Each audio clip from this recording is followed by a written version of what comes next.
네, 안녕하세요. 행복한 재테크 진행의 박보경입니다. 100세 시대를 살아가는 여러분의 행복한 노후를 위해서 오늘도 다양한 부동산 얘기로 가득 채웠습니다. 끝까지 저희와 함께해 주시고요. 평소에 부동산 관련해서 궁금한 내용이 있으셨다면 아래 번호로 전화 주시면 됩니다. 1544-8520 저희 생방송 중에 무료로 열어놨으니까요. 많은 분들의 참여 기다리고 있겠습니다. 행복한 재테크 오늘 순서 시작하겠습니다. 함께하실 전문가부터 만나보시죠.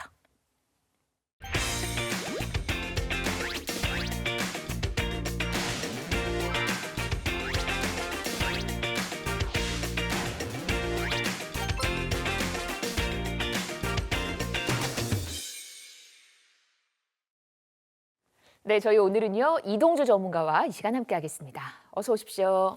네, 안녕하세요. 반갑습니다. 네, 부동산 시장은 기대감과 불안감이 언제나 공존하는 시장인 것 같습니다. 그렇기에 명확한 판단 기준이 그 어느 시장보다도 중요한 시장이다라고 볼 수가 있겠는데요. 제가 이 행복한 재테크를 통해서 여러분들이 명확한 판단 기준을 수립하는 데 있어서 많은 도움을 드리도록 하겠습니다. 네, 오늘도 많은 도움 받을 준비 되셨죠? 함께해 주시기를 바라고요. 저희가 시장의 흐름 먼저 한번 분석을 해드리도록 하겠습니다. 오늘 전해드릴 첫 번째 이슈 볼게요. 경매 시장 분위기 한번 봅니다. 대출과 규제 강화되면서 경매장으로 가시는 분들 참 많다고 하는데 그러다 보니까 낙찰가율이 참 많이 높아졌다고요. 네, 그렇습니다. 아무래도 어느 시장이건 수요자가 몰리면 가격은 경쟁률도 당연히 높아지죠. 가격에도 반영이 되는 거고요. 네. 당연히 경매는 낙찰가율하고 영향을 미치니까 네. 그럴 수밖에 없는 현상이다. 특히나 그 이면에는 이제 아파트 경매 시장 같은 경우는 그 이면에는 바로 어떤 요인이 있냐면 토지거래 허가제가 굉장히 큰 역할을 하고 있다라고 보시면 될 것 같습니다. 특히 토지거래 허가제 시행 이후부터는 굉장히 낙찰가율이 높아지는 현상을 보이고 있는데 왜냐하면 지금 아파트는 사실상 갭 투자가 불가능하잖아요. 그 실입주 실거주 요건에 그 토지거래 허가를 그 요건이니까. 그런데 이 경매만큼은 토지거래 허가를 받지 않아도 되니까 실제 실거주를 하지 않고 갭 투자로서 가능한 게 이제 아파트에서는 경매 시장밖에 남아 있는 게 없다. 따라서 이런 현상으로 인해서 낙찰가율은 계속 올라가고 있는 현상이다 보이고 있다 이렇게 보시면 되겠고.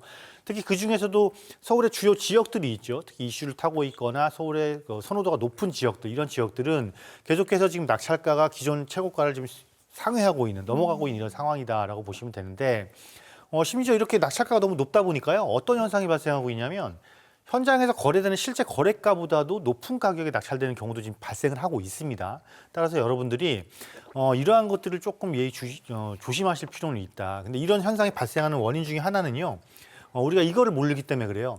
우리가 이제 감정가라는 게 있거든요. 낙찰받기 전에 경매는 감정가가 있는데 감정을 언제 했는지 이 감정의 시점이 굉장히 중요합니다. 경매에서는. 예를 들면 감정하는 시점이 가격이 고점일 때예요. 고점일 때 감정을 했다라면 당연히 감정가가 높게 나올 것인데 실제 이 감정가를 요때 받아놓고 경매 시장에 나올 때까지 보통 한 6개월 정도의 시차가 걸리거든요. 그럼 그 시차에 가격 변동이 발생하게 되면은 여러분들이 여기서 약간의 오류를 범할 수 있다. 또는 반대로 이렇게 낮을 때도 생각을 해볼 수가 있겠죠. 따라서 여러분이 반드시 경매의 감정가를 볼 때는 이 감정을 언제 했는지 그리고 감정의 시점에 경매 시장의 흐름이 어땠는지를 한번 보실 필요가 있고요. 또 두 번째 조심해야 될 부분도 있겠죠. 예를 들면 이슈가 있는 지역들, 이제 아파트니까 그 이슈라면은 보통 이제 재건축 이슈가 될 텐데요. 재건축은 이거 우리가 좀 여러분도 아마 많이 얘기를 들어서 알고 계실 거예요. 서울 전 지역 투기과열지구니까.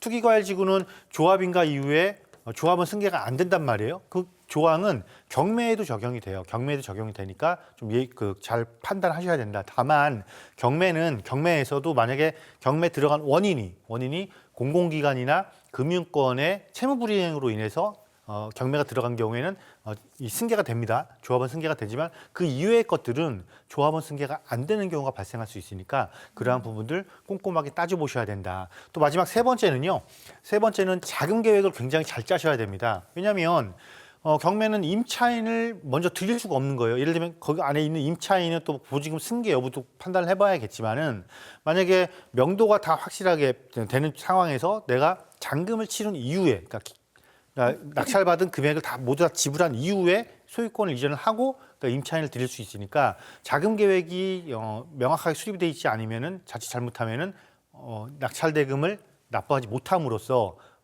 예측하지 못한 손실이 발생할 수가 있으니까 이러한 세 가지 주요 쟁점들을 잘 판단을 하셔서 접근을 하시면 그래도 지금 아직까지는 경매는 그래도 유의 관찰하고 접근해 볼 만한 시장이다라고 보시면 되겠습니다. 네, 경매 시장의 분위기 또 살펴봤습니다. 다음 이슈 보겠습니다. 정부가 주택 공급 대책 발표를 앞두고 있는데 도시형 생활주택 공급을 늘리겠다라고 이제 발표를 한다고요. 네.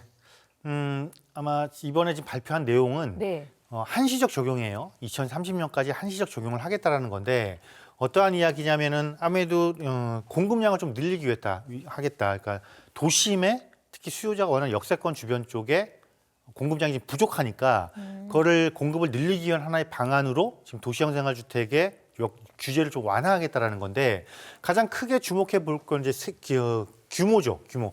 현재 기준으로는 300가구 기준이거든요. 300가구 도시형 생활주택인데 이 규모를 준주거 지역과 상업 지역과 중공업 지역 이 지역에는 500가구까지도 지을 수 있게 할 것이고요. 예를 들면 지자체 조례가 아마 이제 작동을 해야 될 텐데 조례에 따라서 특히 서울시를 만약 기준으로 한다면 역세권을 500m까지 역세권이라고 봐요. 역세권 500m. 이 500m 이내는 700가구까지도 규제를 완화해서 빠른 공급이 가능하도록 하겠다 이 이야기입니다. 도시형 생활주택이 왜 그럼 공급이 빠르냐 이렇게 보게 되면은 인허가 방식이 도시형 생활주택 건축 허가예요. 즉 사업 계획 승인 절차가 없다 보니까 당연히 인허가 절차가 단축될 것이고요. 또 무엇보다도 가구당 주차 대수가 0.6대밖에 안 됩니다. 가구당 주차 대수가 0.6대다 보니까 주차장 면적 확보에 좀 여유가 있고 이렇다 보니까 이것은 결국 사업성에 영향을 미치고 사업성이 조금 더 확보가 되기 때문에 사업 시행자들이 조금 적극적으로 접근할 수 있는 시장이다라고 보시면 되겠고 그렇지만 뭐 가구 수를 이렇게 늘리기는 하지만요 실제 가장 많이 공급되는 도시형 생활주택의 유형은 비교적 소규모입니다. 비교적 소규모 100가구 미만의 소규모가 많이 공급이 되기 때문에 결국은 실질적으로 인허가가 끝나고 나서 준공까지 이루어져서 입주까지 가능한 시기가 짧게는 1년에서 길게는 1.5년이면 충분히 입주가 가능하기 때문에 이러한 규제 완화책을 지금 끌고 나왔다 이렇게 보시면 되겠습니다. 물론 이 도시형 생활주택이 근데 이런 점도 있어요. 이 도시형 생활주택은 주로 물론 전용 면적을 85제곱미터까지 확장을 시키긴 했지만 실제로 공급되는 도시형 생활주택 유형은 대부분은 전용 면적 30제곱미터 이하나 50제곱미터 이하거든요. 즉 1, 2인 가구나 아니면 청년층을 대상으로 공급하는 유형이기 때문에 과연 이 도시형 생활주택의 공급 규제 확대를 통해서 완화를 통해서 공급량을 늘린다라고 해서 주택 시장의 안정까지를 이루어질 건지는 우리가 좀 의심해 볼 만하다 그러한 이슈였다라고 보시면 되겠습니다. 네, 또 어쨌거나 반가운 또 공급 소식을 저희가 전해 들었습니다. 방송에서 언급된 부동산 관련 설명은 전문가 개인의 의견입니다. 투자하실 때는 나의 성향 잘 파악하시고 투자에 대한 판단은 본인의 몫이라는 점 기대하시기를 바랍니다. 네, 행복한 재테크 생방송으로 함께하고 계십니다. 1544-8520으로 전화 주시면 부동산 관련한 궁금증 저희가 해결해 드릴 거니까요. 많은 분들의 참여 기다리고 있겠습니다. 저희 그럼 이제 첫 번째 전화부터 연결을 해보도록 할게요. 여보세요. 네, 안녕하세요. 네, 안녕하세요. 반갑습니다. 어떤 점이 궁금하실까요? 저희 부모님이 네. 그 동작구 상도동 쪽에 있는 경양 렉스빌 아파트 네. 한 45평형에 거주하고 계시는데 네. 나이 드신 분 두 분이 거주하다 보니까 좀 넓어서 청소도 좀 버겁다고 하고 네. 하셔가지고 좀 작은 평수로 옮겨드릴까 생각을 하고 있는데 네. 주변에서 좀 상도동 아파트들이 가격이 오르고 있으니까 좀 더 기다리겠다 매도를 하는 게 어떠냐라고 네. 얘기들이 있어서 좀 이게 기다리는 게 맞는 건지 이동을 시켜드릴까 이 고민이 돼가지고 좀 연락드렸습니다. 아파트가 경양 렉스빌이라고 하셨죠? 예. 알겠습니다. 상도동에 있는 이렇게 사이즈도 큰 아파트인데 어떻게 하면 좋을지 저 이동주 전문가님 바꿔드릴게요. 얘기 한번 나눠보세요. 네, 안녕하세요. 네, 안녕하세요. 네, 반갑습니다. 네. 네. 부모님이 거주하시는데 평형이 좀 큰 평형이에요.